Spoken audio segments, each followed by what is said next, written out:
Welcome to the Top 200 podcast with your host, Social Forum. What's up, everybody? Social Forum from High School Top 200. Welcome back to the Monday morning meeting podcast. Thanks for tuning back in. If you're on my socials, Facebook, it's High School Top 200, HS Top 200 on my Instagram and also on my TikTok, and then High School Top 200 on YouTube as well, obviously, because you'll be watching this, so you know where to find it. And then jumping on my website, it's a $5 monthly subscription, hstop200.com. Please sacrifice, some McDonald's, a coffee, a meat pie, something like that, and then you'll get all the information that you want to know from First 15 Rugby. And that's exactly how I fund all of this and how I'm able to do all the travels, especially the last traveling that I've done up to Auckland this past week with the Under 15 tournament. But I appreciate everything, all the support that everybody has given me over this season. And honestly, this is pretty much the end of the season. We just got some rep tournaments, which I'm trying to get to, like the Under 16 Hurricanes I'm trying to get to. I'll also watch the Chiefs Under 16s tournament that's over here. I also want to try to get to Condor 7, which is in the Mount, I think. But also, with New Zealand secondary schools travelling to Australia, I've also thought about going over there and covering that, depending on how much money I got. And if it fits in with my family plans, I might be able to go over there and then cover the whole thing for you guys as well. And then, I don't know. I'm not counting on New Zealand secondary schools letting me into camp and being around the boys, but I will be at the games, things like that. But yeah, kind of doing what I'm doing here. So yeah, we'll see. If I can get there, I can get there, and if I can't, then it's just like, oh well, we just got to go with what they've got. But yeah, we'll start off with Rotorua National Championships again. Time to hang up another banner at that school. Time to put up another poster of this team at that school. If you haven't been there, they have their national titles pinned up on the wall. Actually, like if you go back and you watch the YouTube, their teams on Whakaara Māori, you can see them in the background where the scoreboard is, and you'll see all their national trophies that they have, and it's got the years. So they're going to be adding another one. It's going to be cool. They also got a big photo of the team of the last time that they won it, and it's up where the stands are. I think it's to the left of the stands if you're facing the stands, and then it'll be cool to see a photo of them up on their billboard when you're sort of at the lights going towards their school.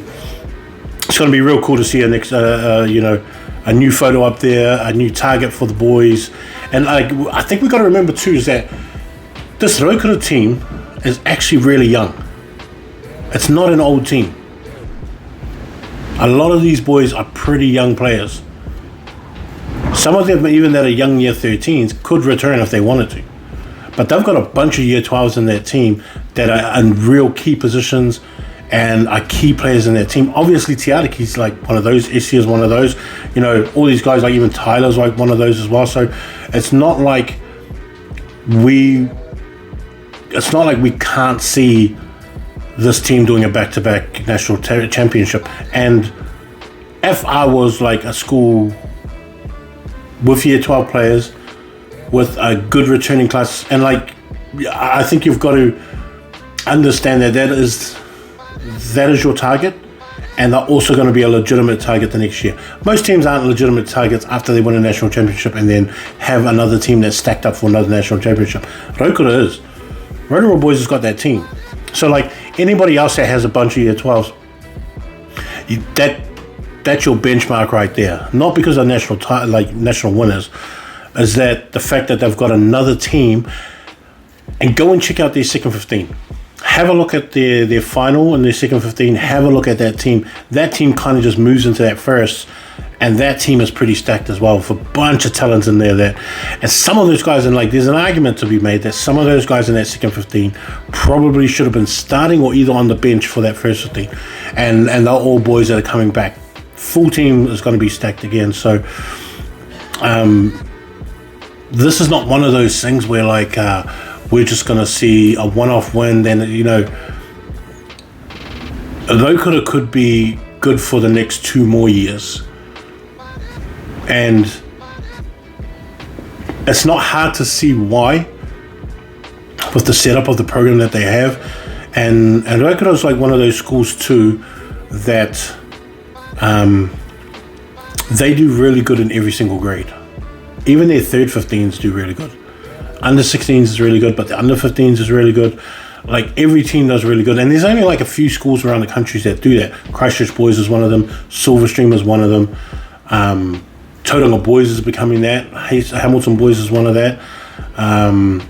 Sacred Heart in Auckland is one of those teams. St. Peter's in Auckland is one of those teams where every single grade does really, really good. And they've always got like a grip of talent in that school that as they move up in the grades and they're filling in, feeds into their first 15, and you can tell because all those teams are always successful. They've always got really strong sides that are always pushing for 1A titles or Super 8 titles, national titles as well. And so Rotorua is going to be one of those benchmark teams as well. And shout out to Feilding too. Feilding High School, and I've said this before, if you're an Aucklander and if you're looking for a school to go to, a rugby school to go to, and you want to get out of Auckland, Feilding High School is one of the places I would go to first.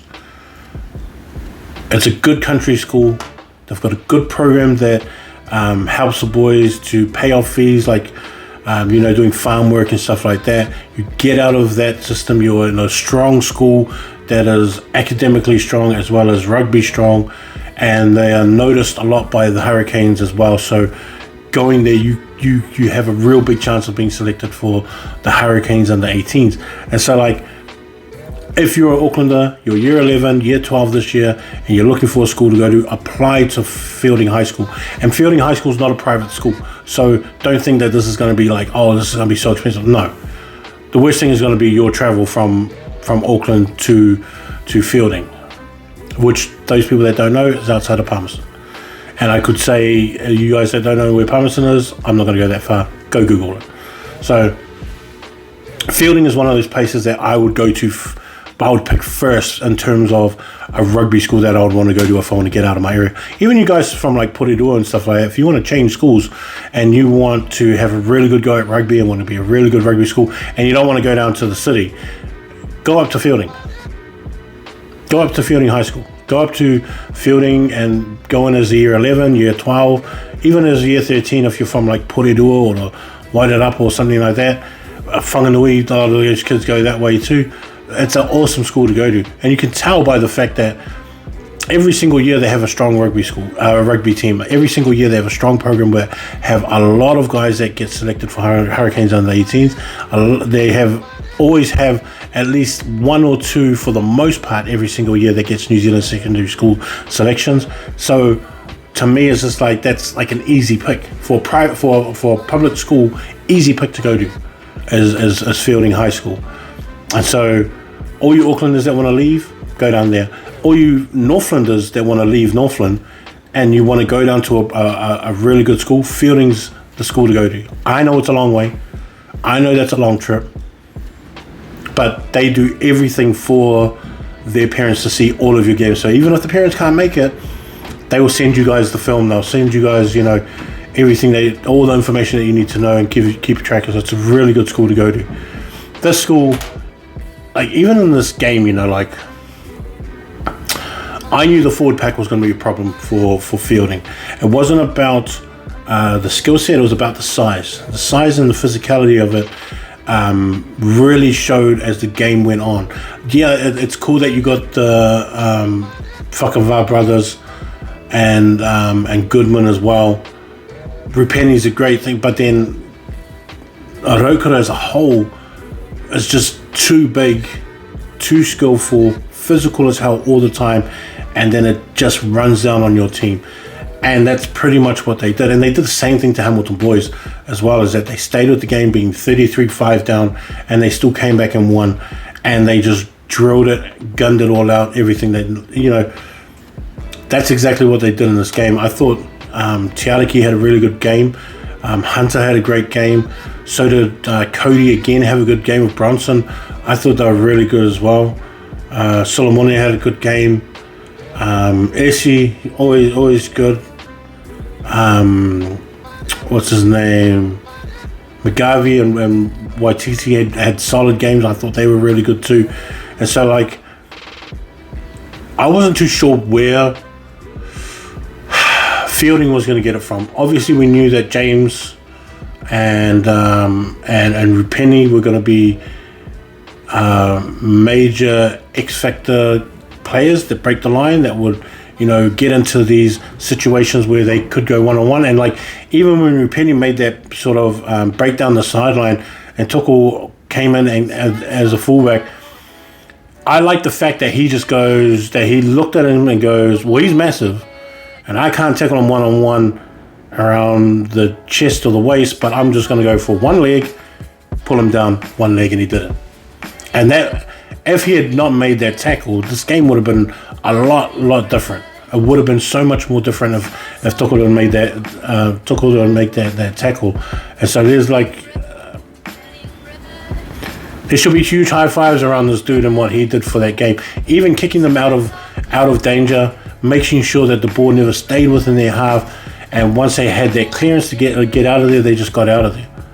I like the fact that they controlled it that way. Even with their running selections, I didn't find that they were running it the same way that they were the rest of the year, because the more times Aleni and Tavita and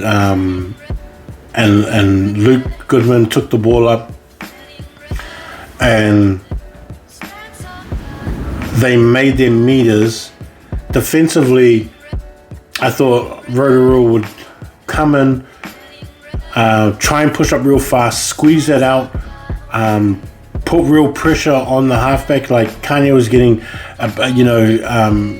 his time was cut down a lot, and obviously when his time gets cut down, Tyrese's time gets cut down, and Nixon's time gets, kind of goes that way. So once the ball got to James, there was McGarvey and Waititi sort of right up on him, and then making him and forcing him to make these decisions real quick or maybe too early, and he just wasn't getting the same kind of freedom he was earlier this year, or even in their last game. So I kind of looked at it as what Rotorua came into this game doing was specifically different, but specifically catered to what Feilding was going to do. And I understand that people always go, no, we're coming with the same game plan, that's why we got here. It's like, no, because in those moments of first 15 national championship titles, you're not going, we got to do the same thing, because you've already been scouted for the same thing.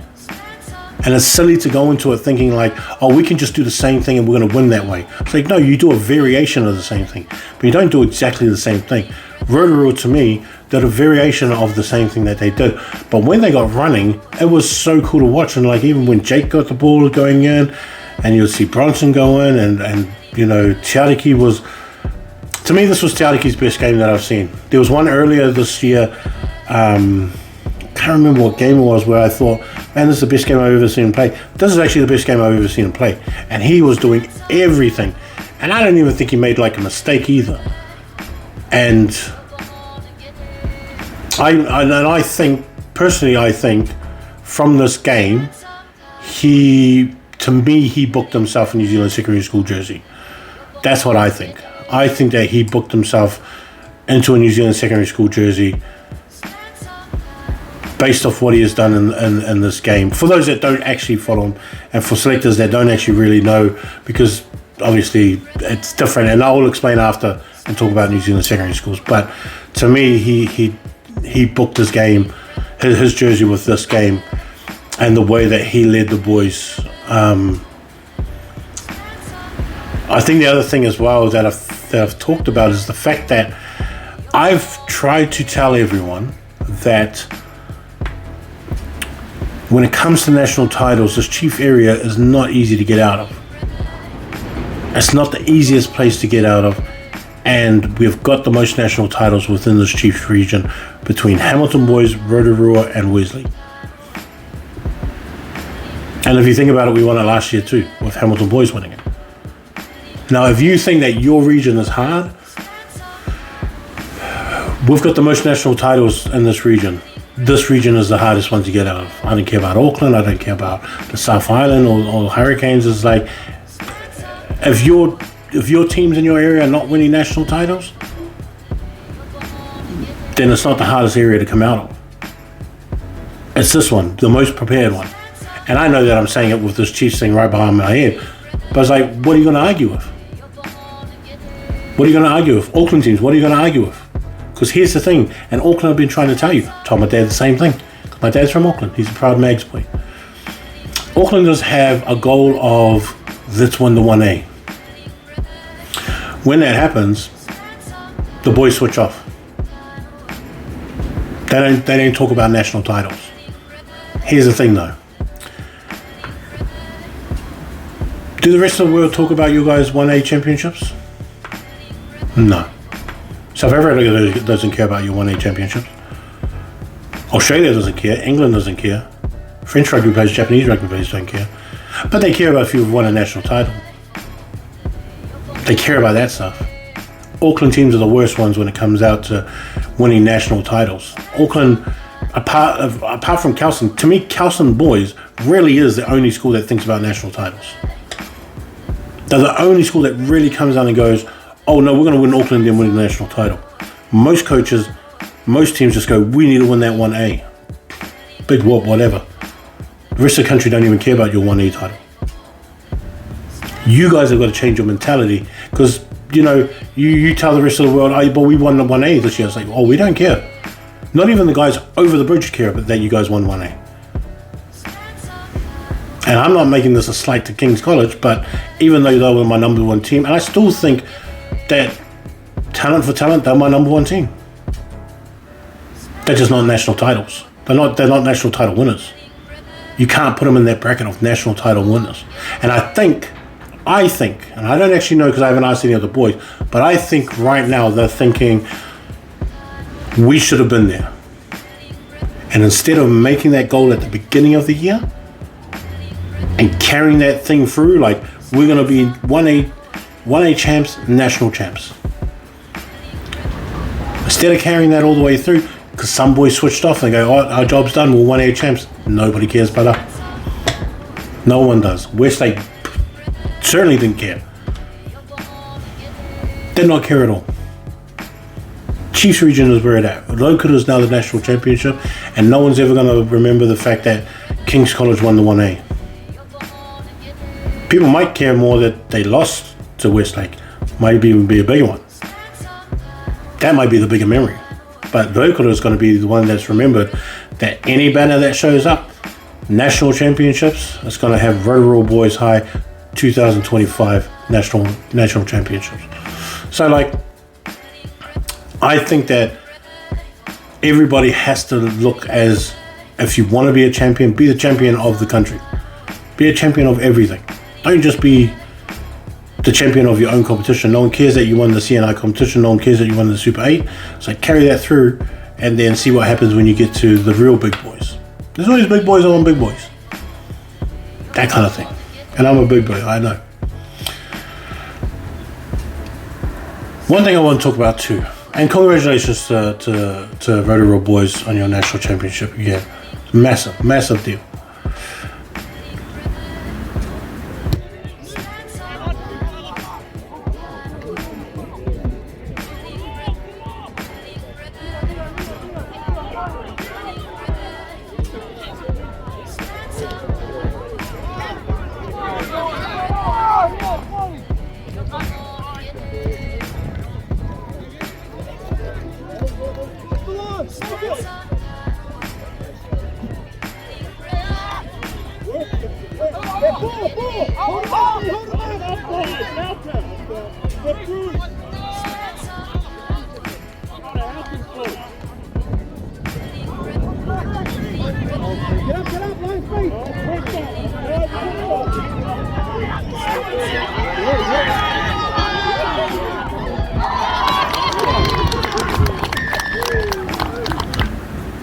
The preview to that, I think, and I'm guessing like you could say that with Rotorua Boys, because Rotorua Boys won it 2 years ago as under 15s that they played Wellington College in the finals. The under 15 tournament, under 15 national tournament, won by Tauranga again, back to back.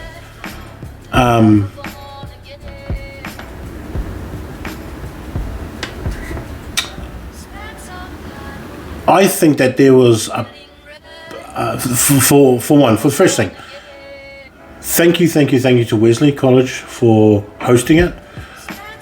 The Wesley College fields were so good, and I've seen Wesley College fields when they're rubbish as.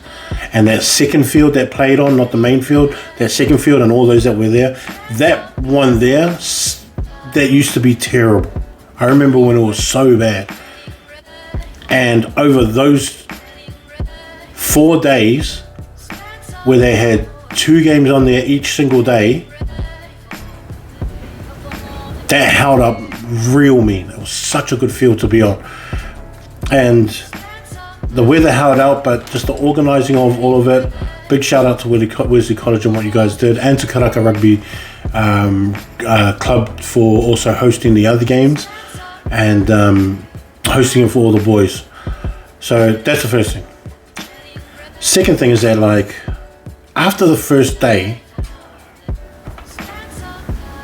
Hamilton Boys and Christchurch were, to me, by far the stronger teams. Talent-wise, by far the strongest teams. The first game I watched was Tauranga against Mags. And even when I watched Tauranga, I was like, cool. I was like, look at that big number 1. He's really good.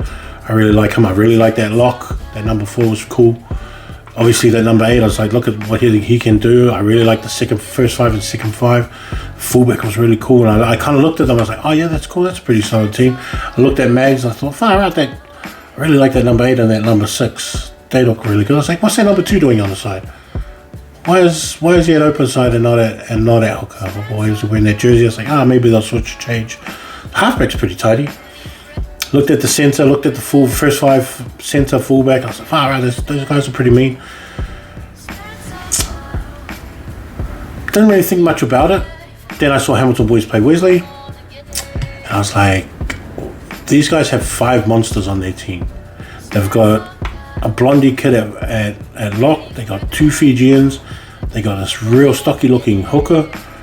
And I thought, I think everyone's going to be in trouble if these guys play the way that I'm imagining them playing. Haven't even kicked off. I'm just like thinking, look at this.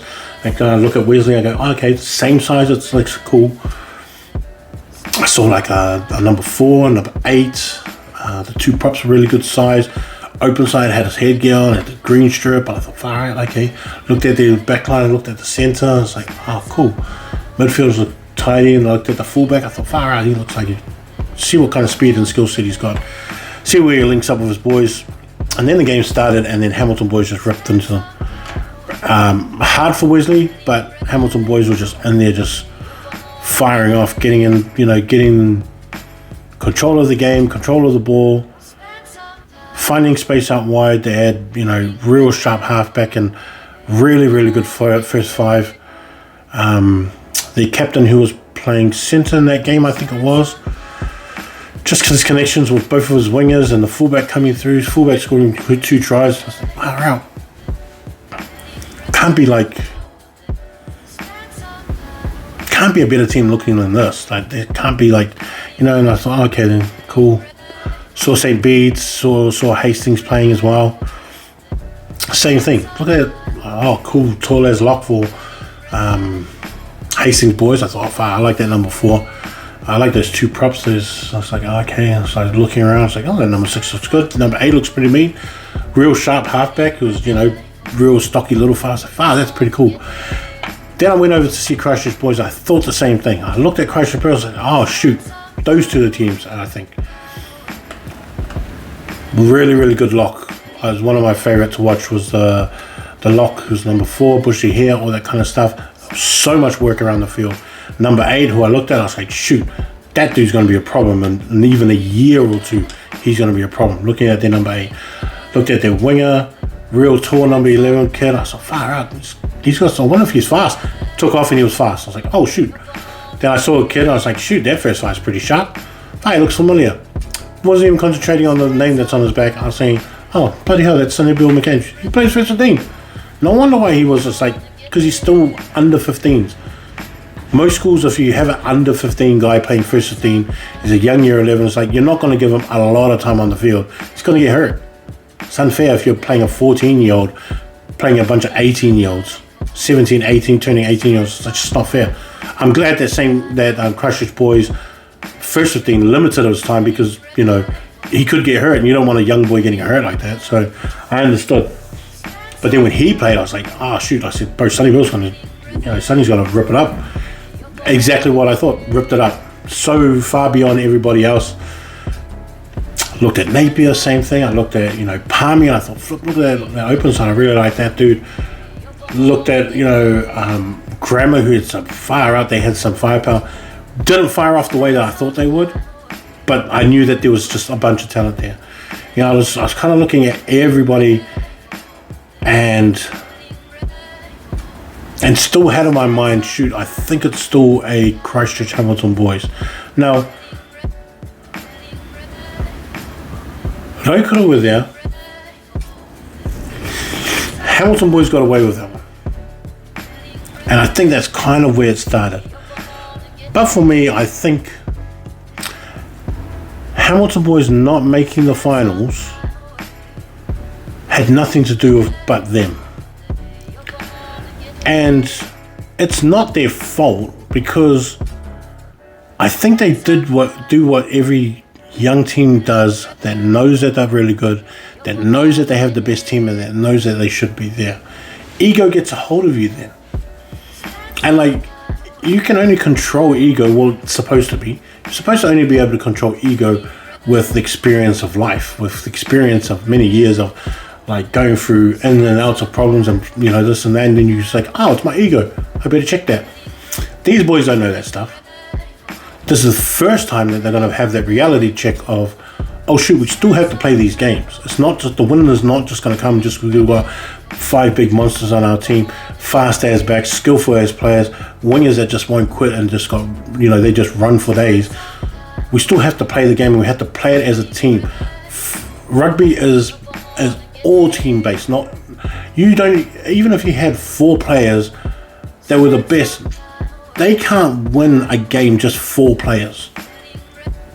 There's 15 players on the field, 22 or 23 in a rugby team.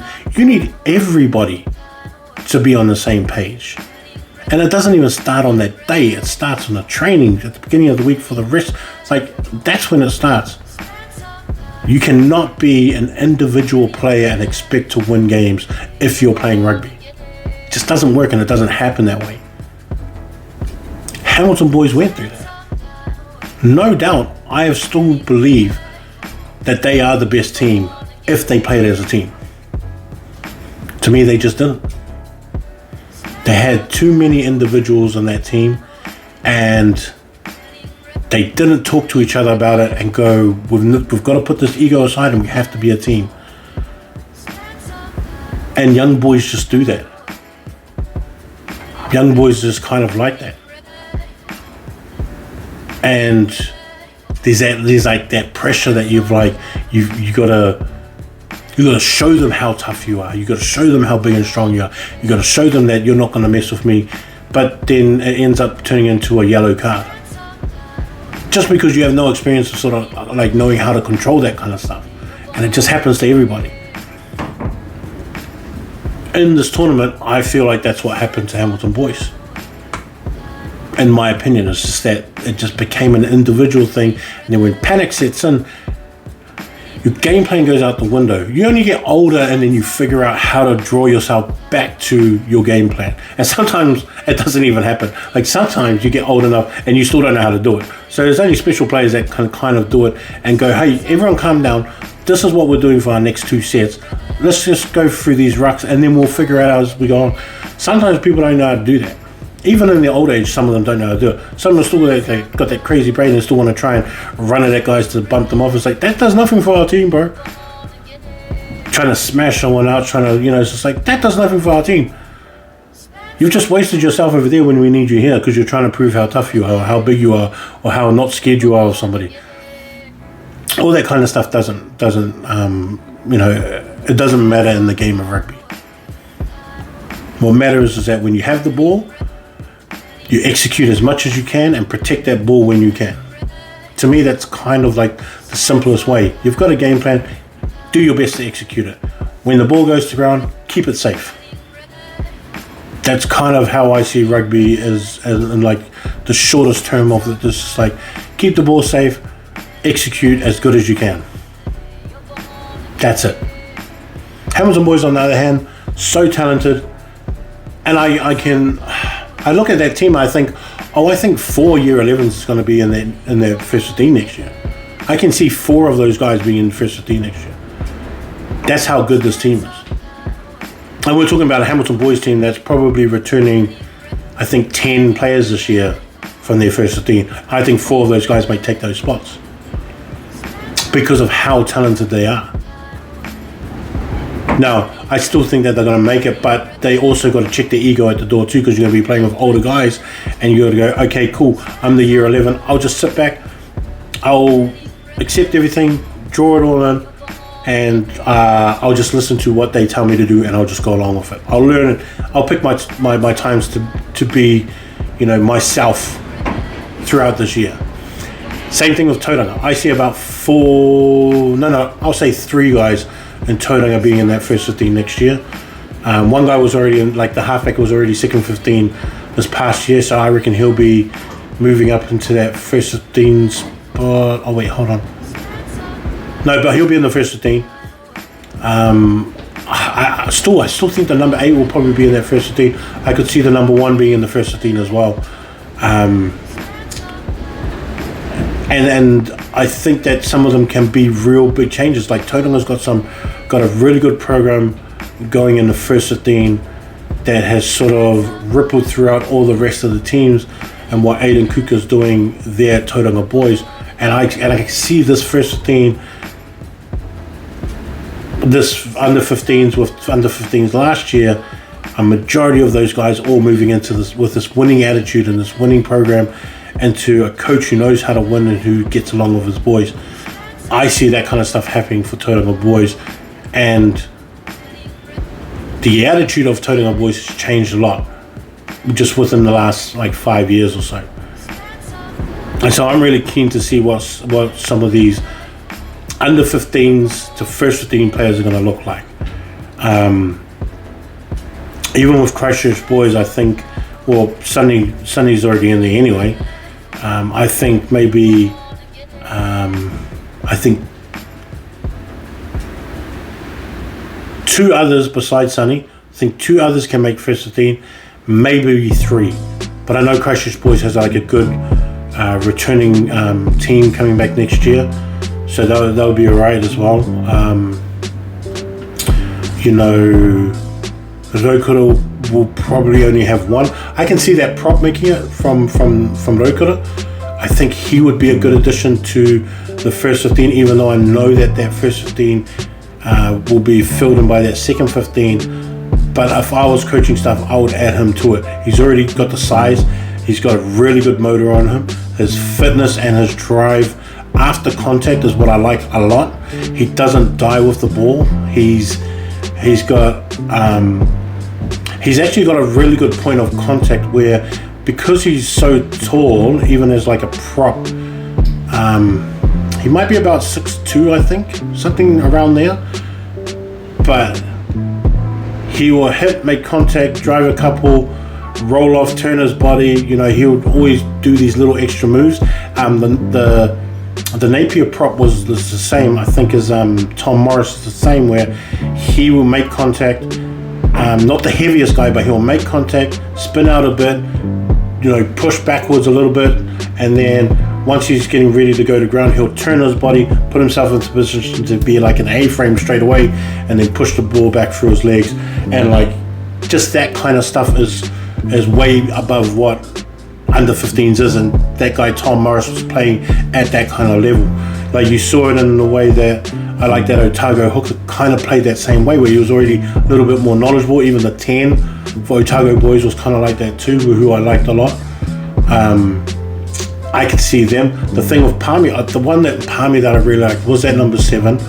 I think if I hear his name again, I'll remember that's what he is. I maybe have to look for anything. But then there was a lock and there was a centre as well. They were the ones that I was kind of looking at too. I mean, Wellington, obviously, that number 8, I think would be a good addition to that first 15. Archie's going to be finishing, so that first 5 for them have a good shot. And like, even with, and like, I know if some of you guys have read up on the St. Pat's Town write-up that I just did, I truly believe that they can be the Hurricanes' top 4 representative in a couple of years. Like, that forward pack ran the ball so well, and it wasn't just the front rows that were on the field, it was also the front rows that came off the bench. The 2 locks, who I think were probably the 2 best locking combo in the comp, and that was like the real big white dude that's a massive size. He was wearing number 5 and the number 4, who I think his name is Daniel. And those 2 locking as a pair were probably the best pairing lock, even over Christchurch boys, even over the Tauranga boys players. I would pick those 2. But then they had the number 8, who was really strong runner as well. They had a number 7 who was real fast, real physical, good over the ball, good in contact, things like that. And even though number 6 that ran the ball really well, but their problem was just their fitness. Their game fitness wasn't there. But if these boys just got together got together and go, let's just start hitting the roads, just start training in the morning, just put this accountability on ourselves. And it's like, well, if top 200 is right and he thinks that we can do it, and all we need to do is get our fitness up, then we just got to get into it. But this is sometimes this is where like the program has to dictate what you come back like. For example, like a lot of the big programs in the country say before the summer, props, this is what your Bronco needs to be. If you're not there, you're not making first 15. Locks, this is what you need to be at for your Bronco. If you're not there, you're not making first 15. And then they have every position down and go, this is what your Bronco should be between these 2 spots. If it's not there, you're not in the first 15. You're not going to trial, you're not going to play if your fitness is not up to scratch. St. Pat's need to do that. Do that now. I think they just had like a meeting for all the players that wanted to be in the first 15 next year. They need to give them that now and go, oh, don't even try and trial if you guys haven't reached this fitness. Like, if these fitness marks are not there and you come and try and trial and we do the test and you're not making that, you're not hitting it, it's like, well, then you're not going to make the team. Because then, like, you've got, and I think, and I understand this coming from a fat dude and it doesn't sound right. It's like, I know that, but I'm not playing rugby like that.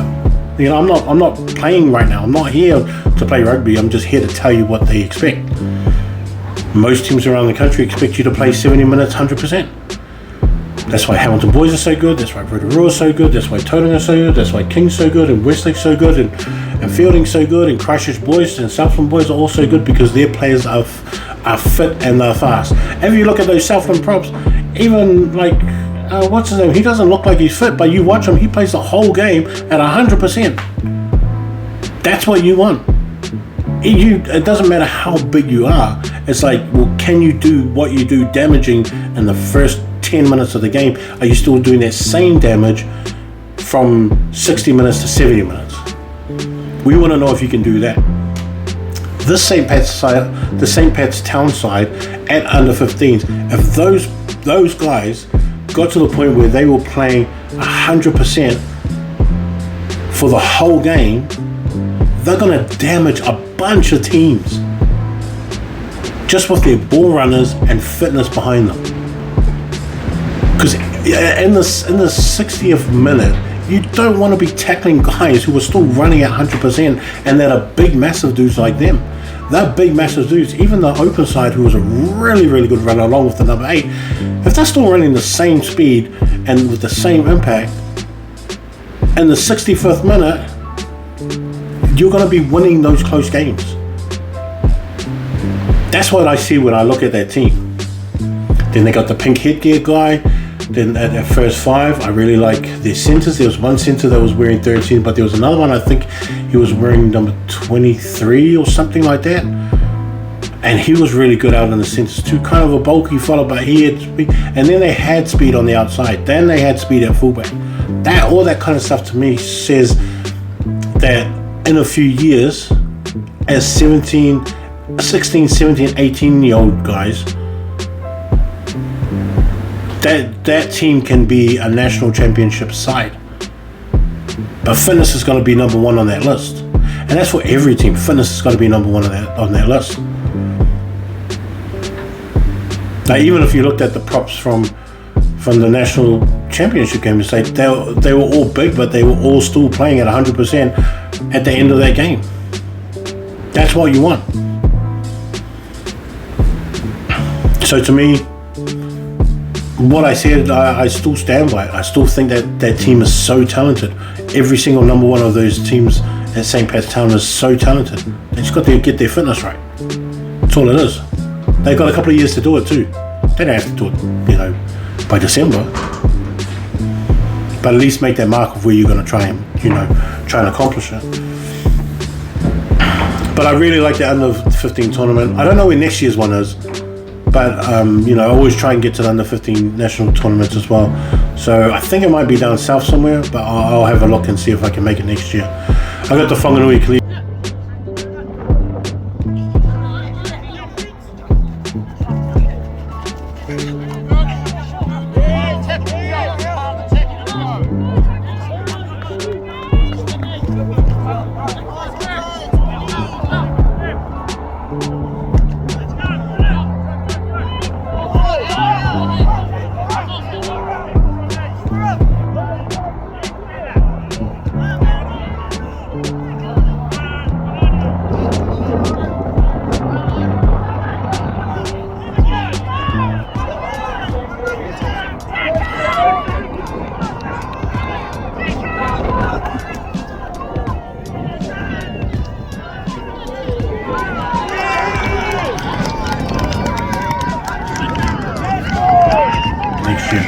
I got the Whanganui Collegiate quad next year too, which I really want to go to, but we'll see how my travels are and if I've got any kupe to spend on that kind of stuff.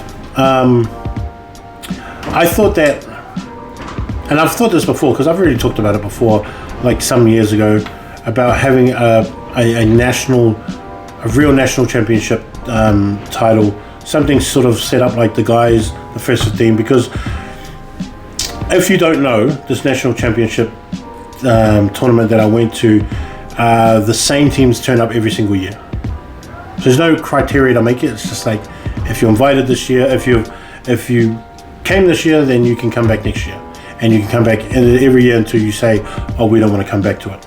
And then someone else will make a bid and then they'll go in your place. But I say this because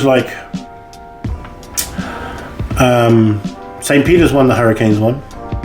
Timaru and Nelson won the South Island one with Timaru in the finals, and St. Peter's played Francis Douglas in the finals. Rathkill played Lindisfarne in the finals of that CNI one.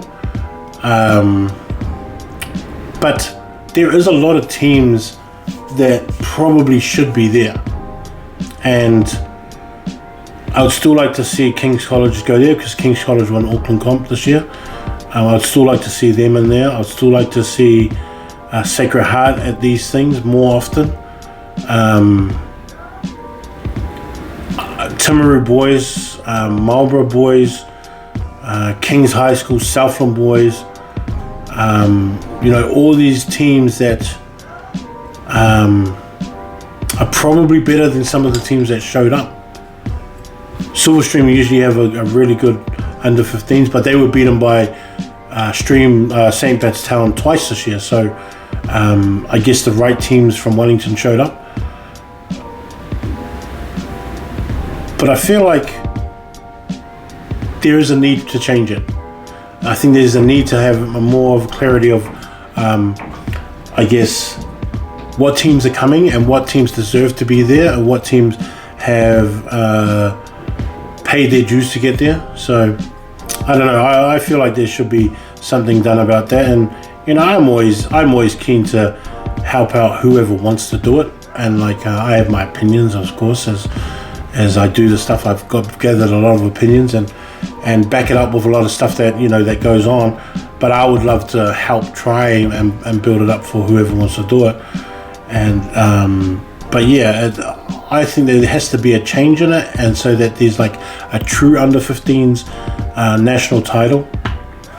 But that was just one of the things I was thinking about. Nelson came back 21-8 down 10 minutes to go or 8 minutes to go or something, and then they ended up beating Timaru Boys, who Timaru Boys was the strongest one in that comp, and they just went to sleep. And if you watch it too, it just kind of looked that way.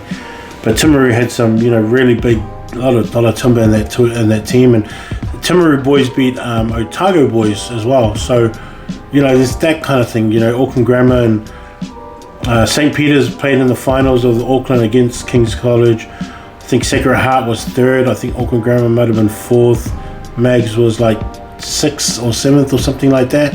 Westlake were middle of the table as well. And so like if you kind of like look at those kind of placings in like your side, you think, oh, okay, well, why don't we get those other teams here and see what it ends like, and see what it comes out like. But yeah, I think there should be something different. They should just come up with something new.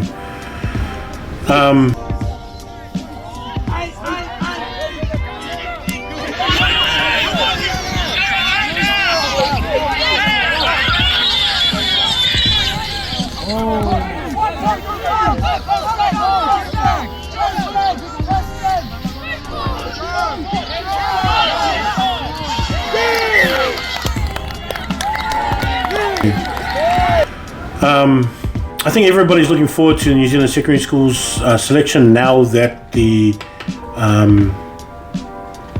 Rotorua Boys is national championships. Now they can go into these next selections of national selections with the Māori under 18s, New Zealand Barbarians, as well as New Zealand Secondary Schools. And I think everybody's got to know and understand that when they select the New Zealand Secondary Schools, they select it with a game plan in mind first. Then they pick as a position selectors, and selectors will go through what the coaches have wanted for the game plan. Then they find the players that fit that game plan. Okay, so just because a player is better and has been better throughout the year, if they don't fit the game plan, then they're not making it in the team. Where I've always had the other philosophy of like, hey, why don't you just pick the best players and then figure out a game plan? Like if you coaches are so good, figure out a game plan.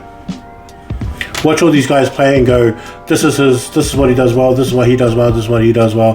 Put that together and then see what happens. But I think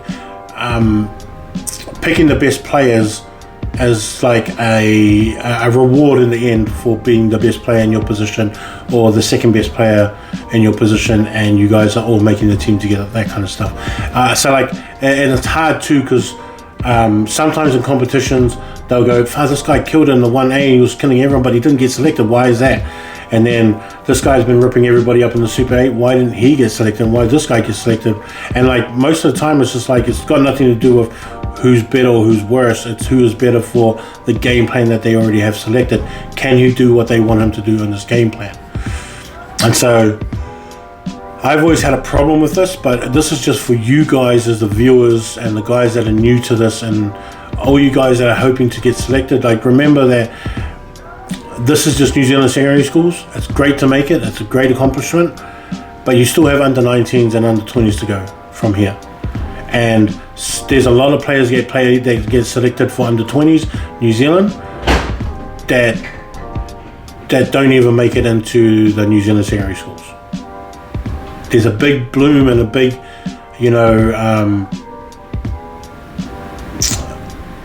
there's a big growth spirit in a lot of players when they leave high school.